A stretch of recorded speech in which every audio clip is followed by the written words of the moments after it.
ये है talks news network और आप देख रहे हैं पॉलिटॉक्स, राजनीति का कच्चा चिट्ठा। तो मैं इस चुनाव के माहौल में ये भी बात कहना चाहता हूँ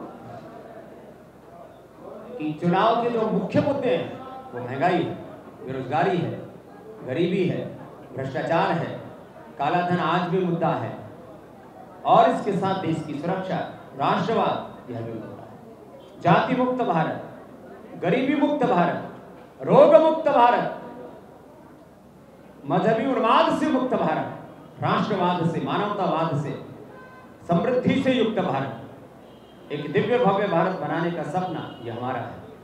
और हमने इन सपनों को अपनी हैसियत से, अपनी औकात से बढ़कर के हमने इस देश के लिए कंट्रीब्यूशन किया।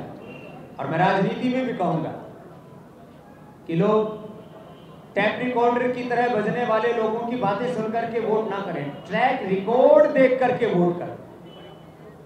किसका क्या कंट्रीब्यूशन है जरा तुलना करें, मापें, परखें, जांचें कि किसका क्या कंट्रीब्यूशन है। जो कोई भी पार्टी का व्यक्ति है, चाहे वो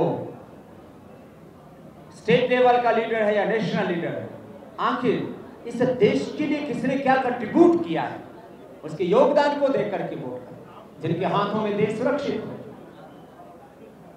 और जो 2040-45 तक भारत को विश्व की आर्थिक का राजनीतिक महाशक्ति बना सके। भारत को सुपर पावर बनना ये भारत की नियति है, भारत को कोई रोक नहीं सकता, लेकिन इसके लिए एक मजबूत नेतृत्व देश को लिए चाहिए।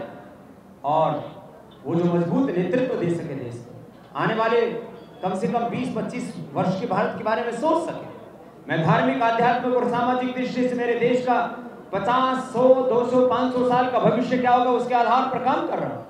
और ये मेरी जिम्मेदारी है, ये मेरा उत्तरदायित्व है। मैं ऋषियों का वंशज हूं, मैं राम और कृष्ण की संस्कृति का, सभ्यता का मैं संरक्षक। ये मेरा उत्तरदायित्व बनता है कि मेरे आने वाले 50, 100, 200 वर्षों में मेरा धर्म, मेरी संस्कृति, मेरी सभ्यता वो किस मुकाम तक पहुंचेगी उसके लिए मैं काम कर रहा हूं। ऐसे ही राजनीति में भी हमें आने वाले 20-25 वर्षों के भारत का सोच करके वोट करना है।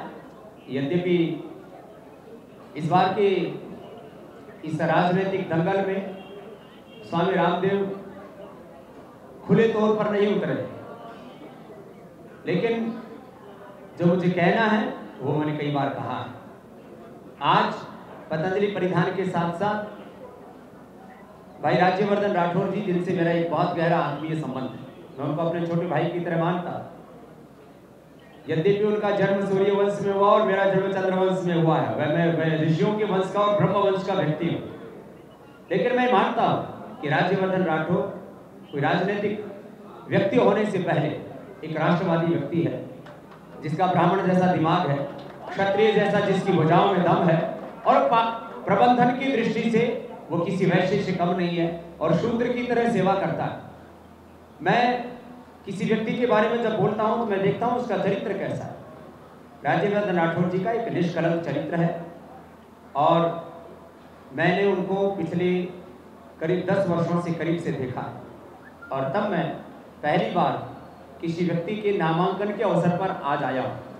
अब यहाँ के बाद मैं राज्यवर्धन राठौर जी के नामांकन के अवसर पर उनको तिलक लगा करके विजयी भला का आशीर्वाद देने भी आया हूँ। और हो सकता है इसके ऊपर बहुत तरह से लोग बहुत बातें सोचेंगे, लेकिन मेरा उनके साथ एक आत्मीय संबंध है, तो स्वामी रामदेव संबंधों को निभाता है।